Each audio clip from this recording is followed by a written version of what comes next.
Obviously, can I invite first for Rob Curtis from Navitas Professional to the stage?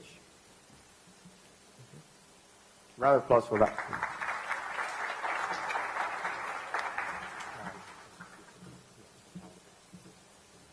David Lee from CPA Australia. We have Rajan Mehra from the Restaurants and Catering Industry Association.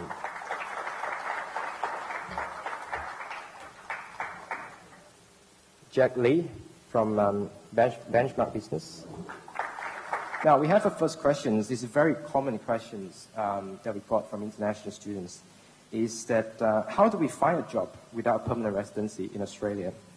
And why are we, as an international student, not allowed to get a vacation and internship positions in Australia?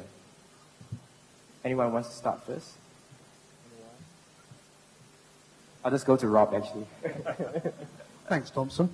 In terms of finding employment within Australia for an international student, probably the things that go against people is I think a lot of companies and major organisations don't fully understand some of the questions that are asked of them. Often, many students that I attend to at expos and events and things like that, they get asked two questions. Do you have permanent residency? I'm an international student, of course I don't. Or, do you have work experience? Actually, the answer really is, do you fully understand what a graduate is? Of course I don't. I've been at university. So, in terms of probably the best advice I can give people looking for a job is to try and get an internship. An internship as part of a course where you're learning how to do an internship and learning how to work in a professional environment will help you. I often think of an internship as sometimes it's a bit like putting yourself in the shop window. If you walk past a shop and the shop window's messy and it's not prepared and you're likely to walk past. But if you walk past a shop window and it's dressed nice and it's attractive to you, you'll probably go in to the shop. So I think that certainly going for an internship is one way of doing it, but certainly preparing yourself properly for the internship, being ready for it, being understanding that in the workplace that there are certain challenges that we face. So yes, by all means get an internship where you can, but try and do it via, I guess, a more professional route, which is to try and get some kind of coursework behind you that appeals to that company so that they can see more than just a body. Probably the second point of that is when you're in the internship is to act like an employee. If you act like an intern throughout your internship, you'll be seen forever as an intern. The goal of someone in an internship, I think, is to act like an employee and have the person that you're doing the internship with forget that you're an intern. Once they forget you're an intern and they see you as an employee, you're halfway there. You dress like them. You act like the employees. You do the same hours of the employees. If everyone in a team goes home at 6 o'clock and every day you put your jacket on at 5 o'clock and leave the team there, you'll be seen as not like them. And that's really the goal, I think, to try and get an internship, prepare yourself for it properly, but more importantly, act like an employee when you're there. Act like you belong there. David, CPA Australia runs a student ambassadors program, which does have a combination of domestic and international students. And just come back to the questions about permanent residency and seems like an obstacle for international students to get a job in Australia. So what is your view on that? I suppose you need to be as well informed as you possibly can be. You need to understand the legislation and the roadblocks that are potentially in front of you. You can't go and apply for a position and claim that you don't understand, what you can and can't do. If you're honest with people and you explain, that potentially you can't take on permanent full-time work, but you can potentially take on a 6-month contract, an employer will probably welcome that and look at ways that they can help you. It's also too late when you graduate. It's way too late. You need to be thinking about what lies ahead of you now. So as soon as you start on the journey with your degree, you need to start thinking about how can I build my work experience, how can I contribute to the learning with practical skills. I say to some of the young people we come across, go and work at a garden centre, go and work in a coffee shop, get some real work experience, because if you can demonstrate work ethic, if you can demonstrate that you've got good time management, if you've got somebody you can call upon to be a reference for you that you've built a working relationship with here in Australia, it's really going to help you open doors. I think ours is the only industry perhaps which definitely survives and looks after the foreign students. They look forward for the people to work for them, and a lot of you, I'm sure, you would be working at some time or the other, either in the bar or restaurants or cafes. But the problem is, and of course, even the immigration gives you an opportunity to get sponsored or look for sponsorship and apply for residency. But when you walk into a coffee shop or a restaurant looking for a job, the first thing is a lot of you straight away go and ask, will you sponsor me? Now, sponsor you for what? Now, do you have the necessary skills? Do you have some experience? You have to have, that's what you're here for. You are in this country, not to look for a job, but basically to study. That's your primary important first. Get yourself educated, to get some, and the way, yes, there are jobs. You work, you get your 20 hours a week experience, work which you are allowed officially to work. Do your work at the time. Learn a skill in one particular field. Stay with one employer. And then you can approach him and say, well, will you be able to sponsor me? Can you sponsor me? I have worked for you for the last 2 years. I'm a good chef now. I'm not, or at least I can cook something. Over the years, you will learn much more. Cooking is something which you don't learn overnight. Same thing goes with the administrative skills in any hotels. You can't be a manager just because you are a graduate and you say, well, I can be a manager of a hotel. You have to learn your way up. But yes, there are jobs. There is work, plenty of work. Learn first the basic of the industry and then look for work. There is plenty of work and there will continue to be. Jack, I'm just going to bring in another question that is somehow related to what Ryan has mentioned. The question says, how do we find a job without having a job experience prior to this, when even a job of washing dishes required previous experience? Now, it's a chicken and egg thing, because the students were saying that we can't get an opportunity to work. How can we gain work experience? So, what is the overview of this? I mean, what is the paradigm, I guess, in this whole scenario? This is a question, it's just not you who get asked. I think there are, just the other day I was reading some article about a whole lot of doctors who are from the Asian subcontinent who are here, and they have qualified, they finished their necessary examinations in Australia, spending a couple of $1,000s for those exams, and they are unable to get job offers because they get asked this question, have you got any local experience? Well, I got asked the same thing after I migrated to this country in 91, and I had about 18 years of experience behind me. I got asked the same question, and I couldn't start on the position. I left my country and I came here. I went down, I compromised almost 4 steps down, and I started up. So, well, there are some basic jobs. Nobody will ask you experience for that. They want to see whether you are, whether you can do it or not. You walk into a coffee shop with your beards unshaven in thongs and ask, oh, well, you got a job for me? Well, he will say, well, I've got no, have you got any experience? You say, no. Well, sorry. If you go and ask for a job for a kitchen hand, well, really, there are people wanting to give you a job for kitchen hand, because that's one job nobody wants to do. It's a tough job, hard work. You're working a laborer's job inside and not get paid much. well, you do get jobs. Similar to Raj, so I'm a migrant. Migrated to Australia about 10 years ago. So thinking of 18 years ago, exactly like your position, so graduated in Melbourne, and then start wondering like, what should I do next? And then similarly, I got a degree in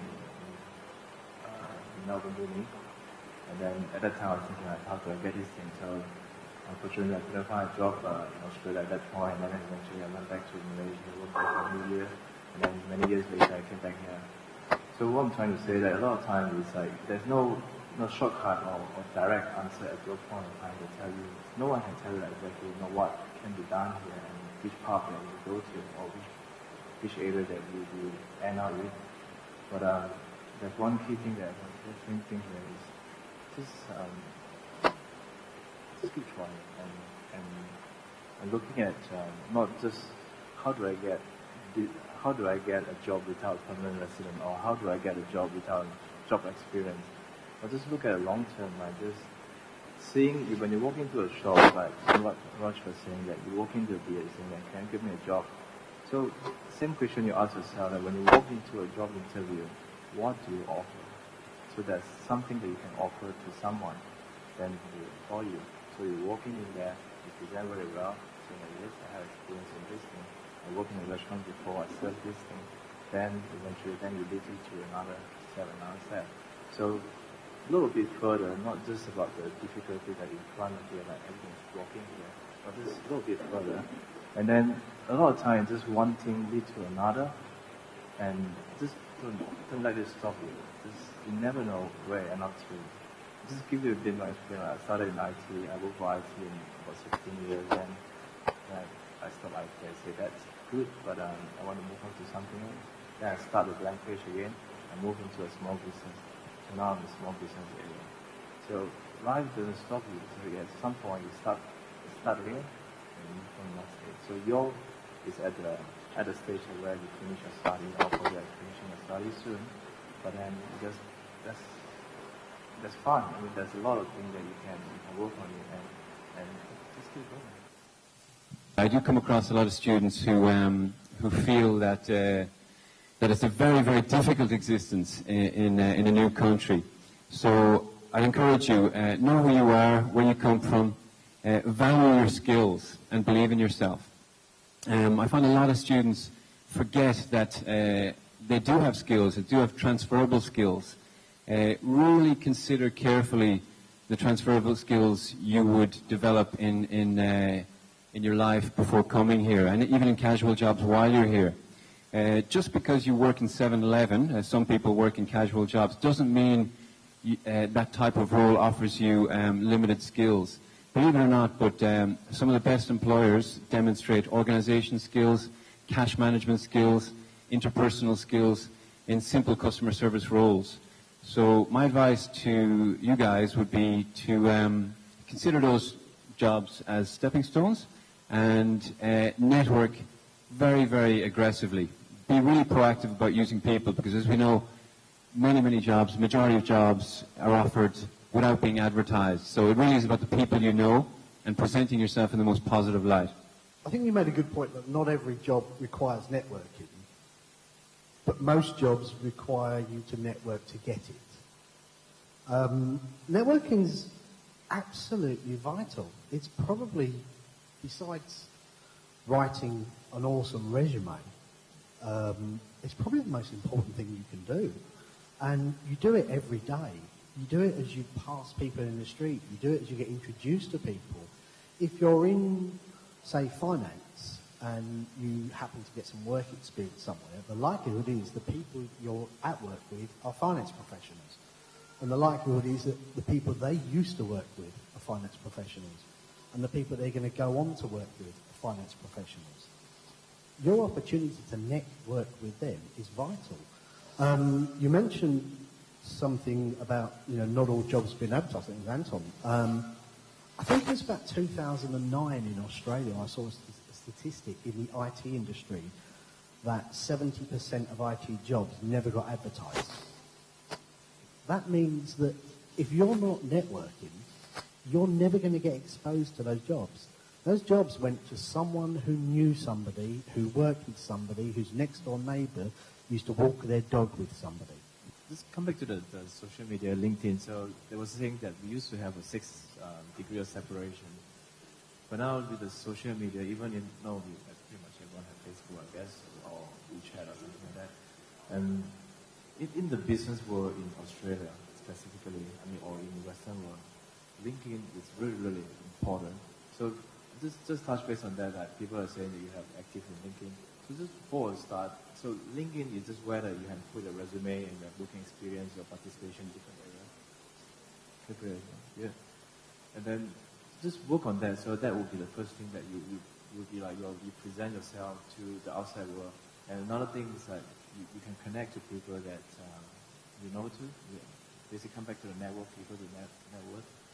And work on that, get a connection to people. So based on that is, a lot of time, before you even apply the job, based on the network that, the LinkedIn network that you have, many often that opportunity that actually before your resume arrives at the table, people probably will go to the LinkedIn to understand who you are. So that's just important on that, and just speak up from an experience that happened a lot. Recruitment agents often have very good websites which will allow you to build a profile and encourage you to be commercially aware. And I really need to stress that, not only is it important to know people and to socialize with people who are well networked, but it's important to be commercially aware. What I mean by commercially aware is just stepping outside your own world and understanding what's happening in the broader world. It's incredible some of the general knowledge that some people really aren't in touch with.